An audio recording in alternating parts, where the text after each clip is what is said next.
After 32 years of analyzing tax returns and auditing suspicious financial patterns, I thought I'd developed an eye for spotting anomalies that others missed. My name is Cordell Weatherby, and what I discovered in the West Virginia mountains made every case of tax fraud I'd ever investigated seem trivial by comparison. My wife Marlene and I purchased our weekend cabin in the Monongahela National Forest in the spring of 2019. After 3 decades of dealing with irate taxpayers and endless paperwork at the IRS Ohio office, we craved the peace that only deep wilderness could provide. The property sat on 8 acres of heavily forested land, about 4 miles outside the tiny town of Davis, West Virginia, population 673, according to the latest census data I'd reviewed. The cabin had been on the market for 18 months, primarily because most buyers considered it too isolated. The nearest neighbor was over 2 miles away, and the property bordered thousands of acres of national forest where the Appalachian Trail wound through some of the most remote wilderness in the mid-Atlantic region. For Marlene and me, the isolation was perfect. We spent weekends hiking, with me photographing the stunning mountain vistas while she identified medicinal plants she remembered from her nursing school botany classes. The first indication that something was wrong came in late summer when I started reviewing local property tax records out of professional habit. As a recently retired IRS auditor, analyzing financial patterns was second nature, and I couldn't help but notice several irregularities in the assessment data for remote properties throughout the National Forest area. Over the past 15 years, 7 different parcels of land in the most isolated sections of the forest had been purchased by shell companies that paid their taxes promptly but maintained no visible improvements or legitimate business operations. The properties were scattered across a 20-mile radius, all purchased with cash, and all located within hiking distance of major Appalachian Trail access points. More troubling was what I discovered when I cross-referenced these property purchases with missing person reports that Marlene had started tracking after reading about several hikers who'd vanished in the area.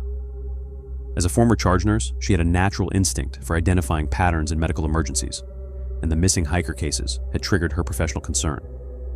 "Cordell, look at this," she said one Saturday morning, spreading newspaper clippings across our kitchen table. 7 experienced hikers have disappeared along this section of trail in the past 2 years. All solo hikers, all during weekdays when traffic is light, and all last seen within a 10-mile stretch that runs right through those properties you've been researching. The correlation was impossible to ignore. I spent the next several weeks diving deeper into both the financial records and the missing person cases. What I found made my blood run cold. The shell companies purchasing the remote properties all traced back to a complex web of financial instruments designed to obscure the true owner's identity. The level of sophistication involved suggested someone with extensive knowledge of both real estate law and financial privacy regulations. This wasn't amateur hour. Someone had invested serious money and planning into acquiring strategic positions throughout the most isolated sections of the trail corridor. Even more disturbing was the pattern Marlene had identified in the missing person cases. All 7 hikers had been reported missing during optimal hunting conditions. Overcast days with limited visibility, when their disappearances would be attributed to natural hazards like falls or exposure. Each victim had been traveling light with minimal emergency supplies, making them particularly vulnerable if they encountered unexpected difficulties. The breakthrough came in early October when I decided to conduct what I called a field audit of one of the suspicious properties. Using GPS coordinates from the tax assessment records, Marlene and I hiked to a remote parcel located about 6 miles from the main trail. What we discovered there defied explanation. Hidden in a narrow valley completely invisible from any established hiking route, we found a sophisticated compound that had been constructed with military-level precision. The main structure was built into the hillside using natural camouflage, with solar panels concealed under vegetation and a ventilation system that released no visible steam or smoke. "This isn't some hunting cabin," Marlene whispered, as we observed the facility from a concealed position. "Someone's been living here permanently, and they've gone to extraordinary lengths to remain hidden." The compound's defensive positioning triggered every instinct I'd developed during years of investigating financial crimes. Multiple escape routes, clear sight lines in all directions, and what appeared to be motion sensor equipment positioned along the approaches. This was the kind of setup you'd expect to find in a criminal enterprise, not a wilderness retreat. When we were certain the area was unoccupied, we moved closer to investigate. The main structure was secured with high-end locks, but a storage building was accessible. Inside, we found equipment that made our worst fears seem understated. Wall-mounted displays showed detailed topographical maps of the entire Appalachian Trail corridor through West Virginia, marked with colored pins and annotations written in precise, clinical handwriting. The maps documented hiking patterns, seasonal traffic variations, and what appeared to be optimal locations for intercepting solitary travelers. One entire wall contained photographs, dozens of them, showing hikers on various sections of trail. The images had been taken with professional telephoto equipment from concealed positions, and each photo was labeled with dates, times, and detailed physical descriptions. Many faces matched the missing person reports Marlene had collected. But the most horrifying discovery was a detailed logbook that documented what the author called population management operations, spanning the past 15 years. The logbook entries were written in the same precise handwriting as the map annotations, describing a systematic program of what the author termed natural selection enforcement across his territory. Each entry contained clinical profiles of targets, including their hiking experience, physical condition, equipment assessments, and estimated survival capabilities under controlled conditions. "My God, Cordell," Marlene whispered, her nursing background helping her understand the medical terminology scattered throughout the entries. "He's been treating people like laboratory specimens." The author identified himself only as the Guardian and considered himself responsible for maintaining what he called the proper balance between human intrusion and natural order in his domain. According to the journal, he had initially come to these mountains as a survivalist seeking isolation from civilization, but over time had developed an obsession with controlling access to what he considered his personal wilderness preserve. The entries described elaborate capture methods ranging from concealed pit traps, disguised as natural hazards, to sophisticated techniques involving false trail markers that led victims into dead-end ravines where escape was impossible. Once captured, hikers were transported to underground facilities that had been excavated beneath the compound, where they became subjects in what the author called survival capacity studies. The medical details made Marlene nauseous. He's documenting how long people can survive under controlled deprivation conditions. Limited food, water, exposure to cold. This isn't murder, it's systematic torture disguised as scientific research. I photographed every page of the logbook, every map notation, and every photograph while Marlene documented the layout of the compound. The evidence showed that this operation had been running successfully for over 15 years, with the perpetrator claiming responsibility for 37 natural selection events during that time period. The most chilling discovery was a detailed schematic showing the underground chamber system. 6 separate cells had been carved into the bedrock beneath the main structure, each equipped with monitoring equipment and designed to simulate different survival scenarios. The author meticulously recorded how victims responded to various forms of deprivation, treating human suffering as data points in his twisted research. "We need to get out of here immediately," Marlene said, her medical training recognizing signs that the facility was still actively maintained. Fresh batteries in the monitoring equipment, recent food, supplies. Whoever operates this place could return at any time. We retreated to our cabin and spent a sleepless night reviewing the evidence before driving to the West Virginia State Police headquarters in Elkins the following morning. The detective who initially interviewed us was skeptical, pointing out that we were retired civilians with no law enforcement background, making extraordinary claims about a sophisticated criminal operation. However, when we presented the photographs and logbook documentation, along with my financial analysis connecting the shell companies to strategic property acquisitions, their attitude shifted dramatically, and within hours, we were meeting with a joint task force, including state police detectives, FBI agents specializing in serial crimes, and U.S. Forest Service investigators. "We've been aware that the missing hiker statistics for this region were unusually high," admitted Agent Patricia Voss, the FBI coordinator. "But we attributed the disappearances to the challenging terrain and assumed they were isolated incidents involving hikers who became lost or injured." The raid on the compound was conducted 5 days later by a heavily armed tactical team. They found the facility exactly as we had described, but completely abandoned. All documentation had been removed, along with the monitoring equipment and any other evidence of the operation's scope.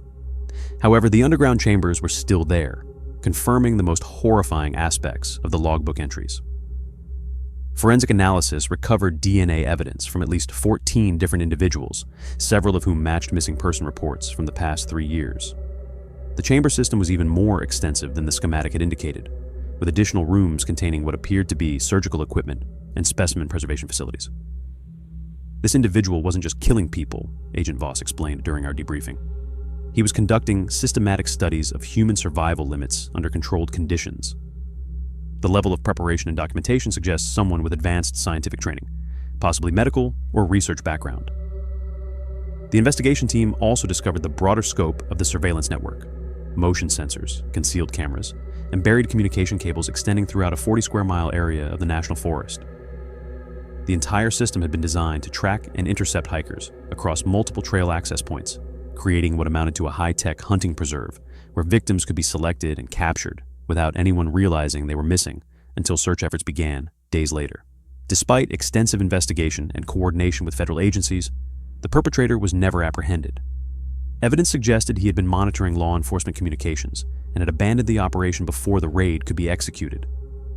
The task force believed he possessed backup, facilities in other remote locations, possibly spanning multiple states where he could continue his research. The compound was dismantled and the underground chambers sealed with concrete, but the case remains officially open. Marlene and I still own our cabin, but we no longer hike alone, and I maintain detailed records of any suspicious activity in the area. Sometimes on quiet weekends, when we can hear hikers laughing on the distant trail, I wonder if he's still out there somewhere, watching and waiting for the right opportunity to resume his harvest operations. The Appalachian Trail stretches over 2,000 miles through some of the most remote wilderness in America, and there are countless places where someone could establish another research facility without ever being detected. What terrifies me most is realizing this individual operated successfully for 15 years, while authorities attributed his victims' disappearances to natural causes. How many other predators might be using our wilderness areas as hunting grounds, exploiting our assumption that people who vanish in the mountains have simply fallen victim to natural hazards? The mountains keep their secrets well, and some of them wear the mask of scientific inquiry while concealing appetites far more dangerous than any natural predator. My name is Aldrich Pemberton, though everyone calls me Dutch. I'm 58 years old, and for 30 years I worked as a maintenance engineer for a major airline company in Northern Virginia. When the company offered early retirement packages in 2018, my wife Rosalind encouraged me to take it. "You've always talked about doing something meaningful with your hands again," she said. "Maybe it's time."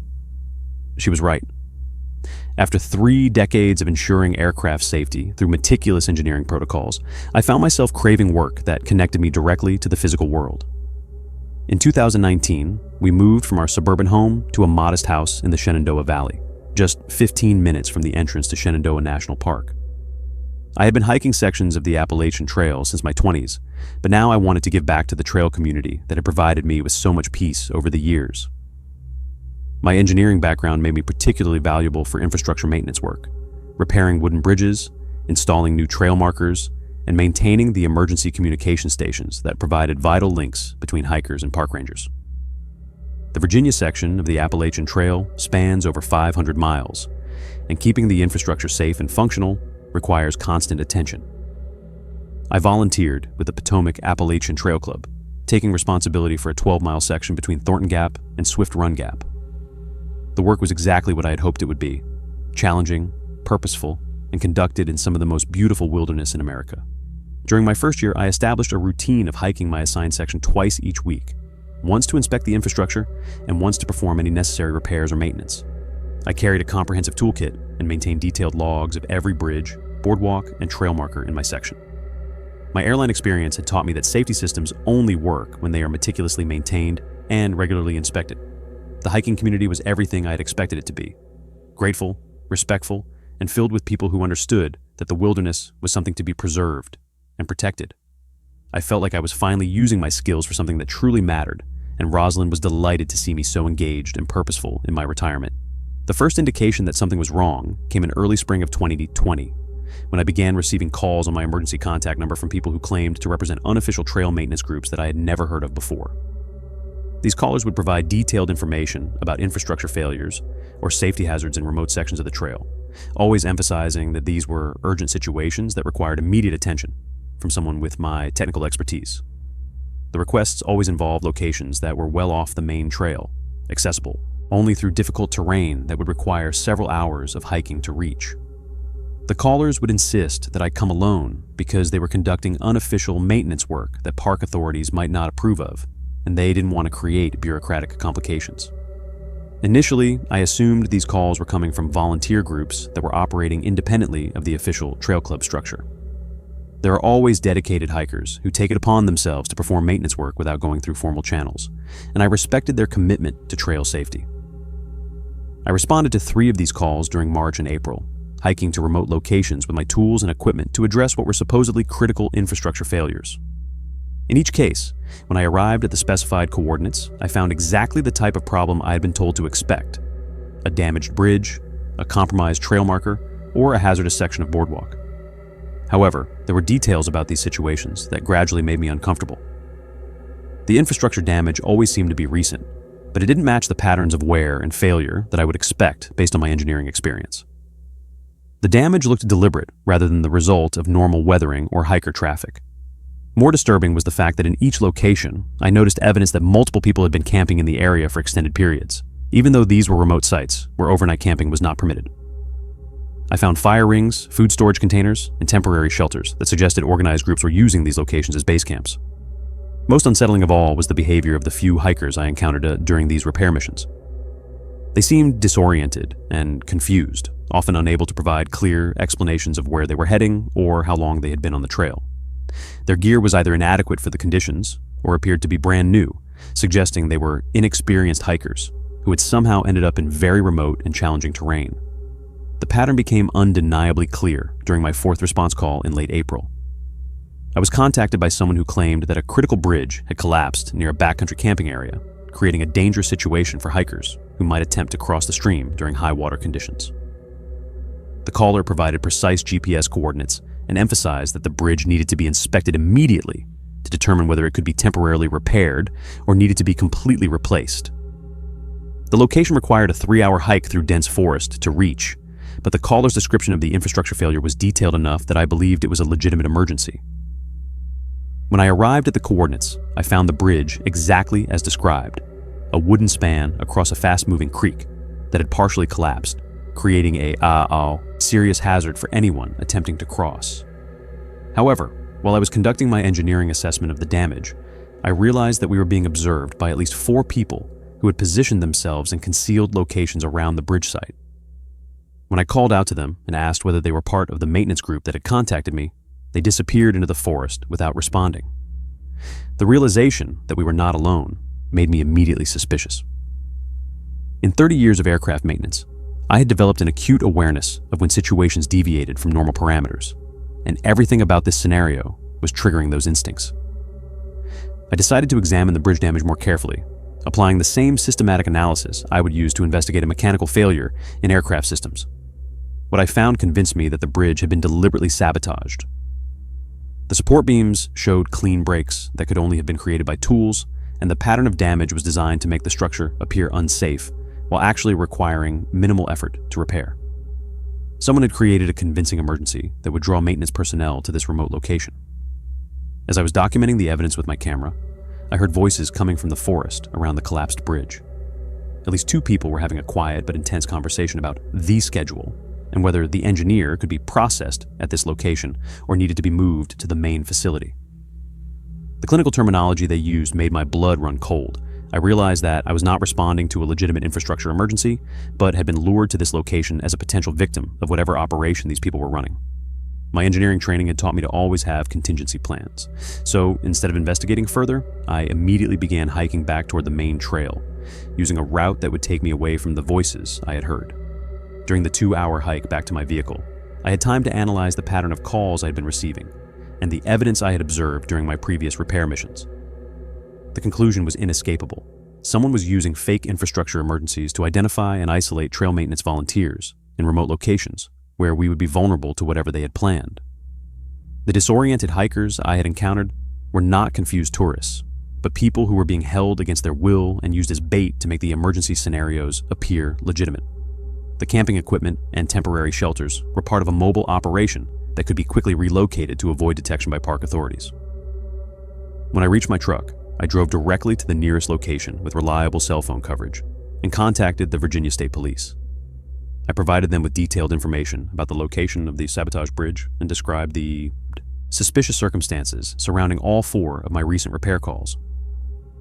I also gave them copies of the photographs I had taken, which clearly showed the deliberate nature of the bridge damage. The response from law enforcement was immediate and comprehensive.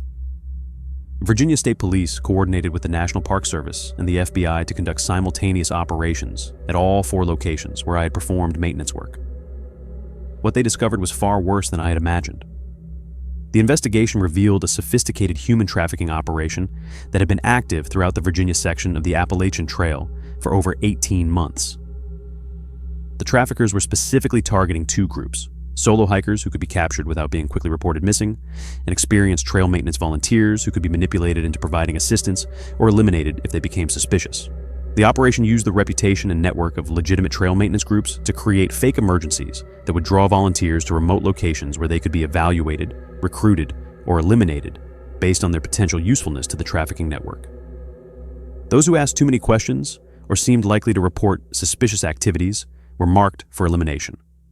Those who were willing to provide services without questioning the unusual circumstances were gradually drawn deeper into the operation until they became complicit in the trafficking activities. Several volunteers had simply disappeared over the past year, their absence explained as early retirement or relocation to other regions. The traffickers had extensive knowledge of trail maintenance procedures, emergency protocols, and volunteer networks that allowed them to create convincing scenarios and operate in remote areas where law enforcement presence was limited.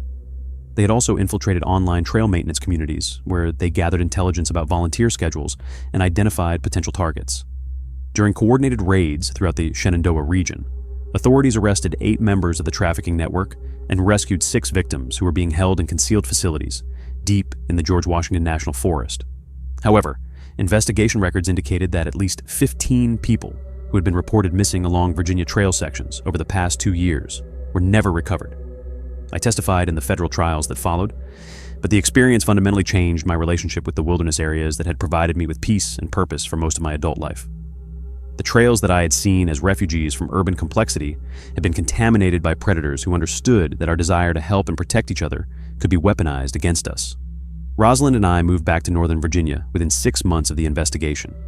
I returned to consulting work in aircraft maintenance, where the dangers are mechanical and predictable rather than human and deceptive. The trail maintenance community has implemented new safety protocols and verification procedures, but the damage to trust and innocence cannot be repaired with better policies. Sometimes the greatest danger in the wilderness is not natural hazards or equipment failure, but the people who understand exactly how much we want to believe that offers of help come from genuine intentions. In the mountains where we seek solitude and peace, predators wear the masks of fellow protectors while hunting for victims who trust too easily and disappear too quietly. My name is Randolph Pemberton, though most folks call me Randy. At 54, I've seen enough insurance fraud in my 30-year career to recognize when something doesn't add up. After retiring last spring, I took on consulting work for outdoor gear companies, a perfect excuse to spend more time in the Virginia backcountry I've hunted since I was 12. Last October, I was field testing a new line of cold weather sleeping systems for Summit Outdoor Technologies. The assignment required 3 nights in primitive conditions, documenting how the gear performed in temperatures dropping toward freezing.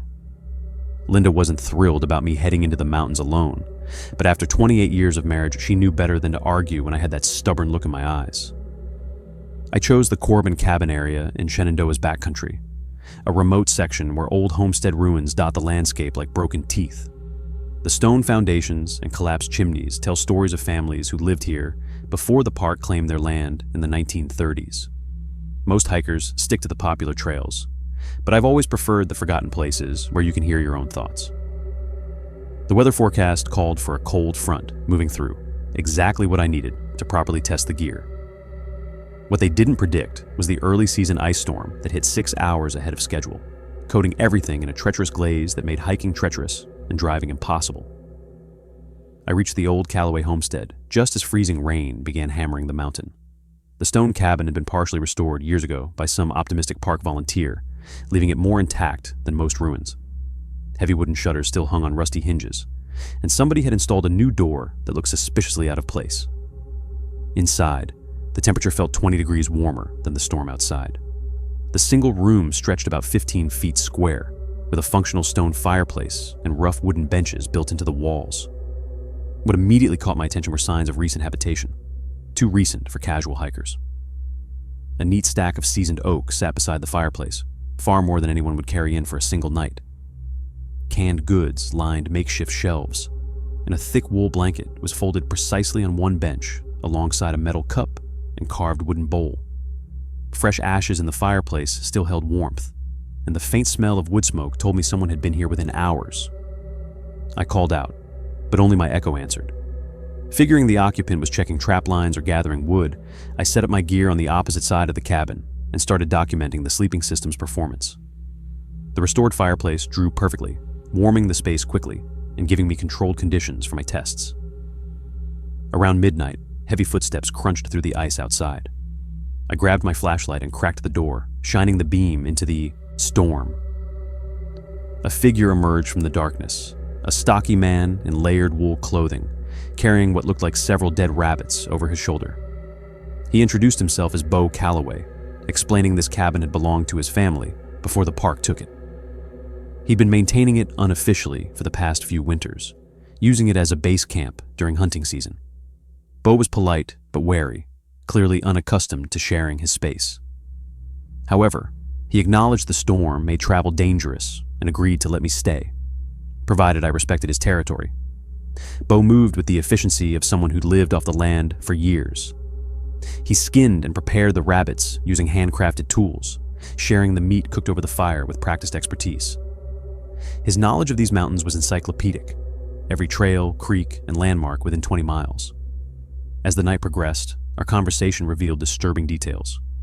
Bo mentioned several hikers who'd passed through recently, describing their gear, experience levels, and planned routes with unsettling precision. When I asked how he'd gathered such information, he explained he maintained observation posts throughout his territory and made it his business to know who traveled through his domain. The next morning, I discovered my backup knife was missing from my pack, and my water bottles had been partially drained. When confronted, Bo admitted taking the knife, claiming it was a necessary precaution. He'd learned to be suspicious of armed strangers, he said, because they usually meant trouble for someone living as he did.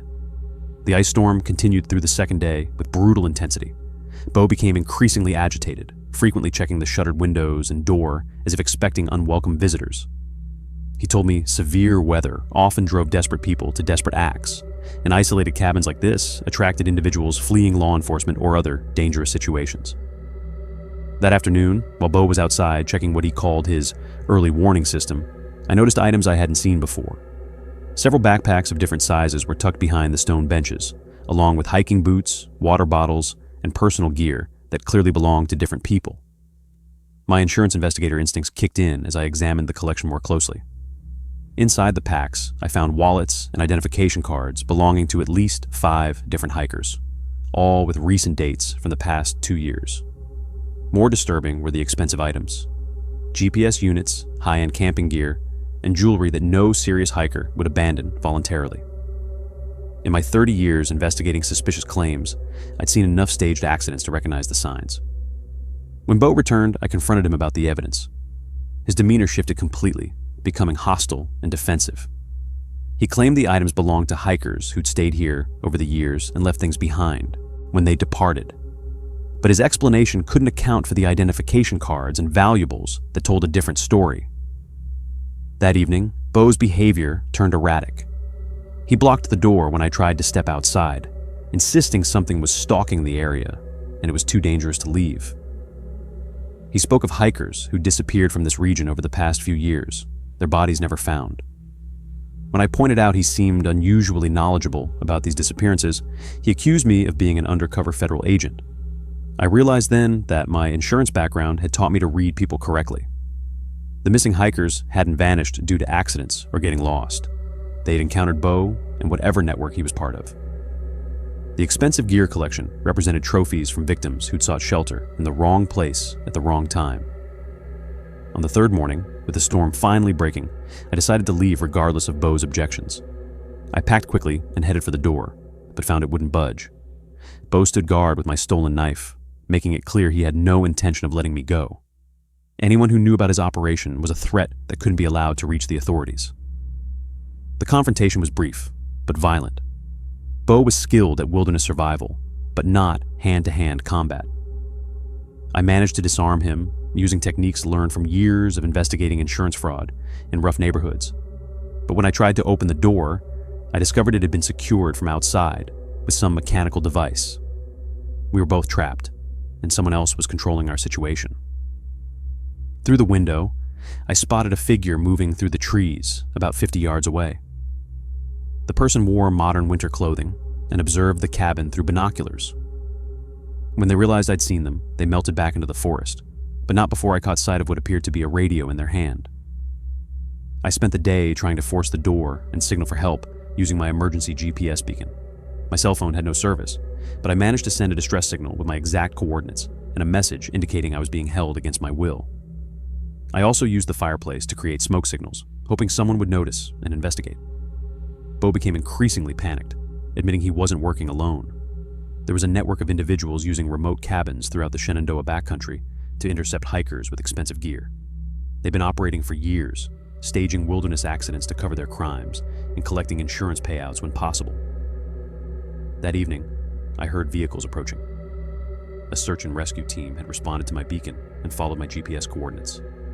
They found the external locking mechanism and freed me from what had become a death trap. Bo had vanished through a concealed exit I hadn't noticed, probably escaping through tunnels connecting to other locations. The investigation revealed the cabin had been extensively modified with hidden compartments and escape routes. Authorities found evidence linking it to at least 8 missing hikers over 3 years. The case remains under investigation by a joint task force, as they believe this network may be responsible for dozens of disappearances previously attributed to natural causes. I still consult for gear companies, but I never work alone in remote areas anymore.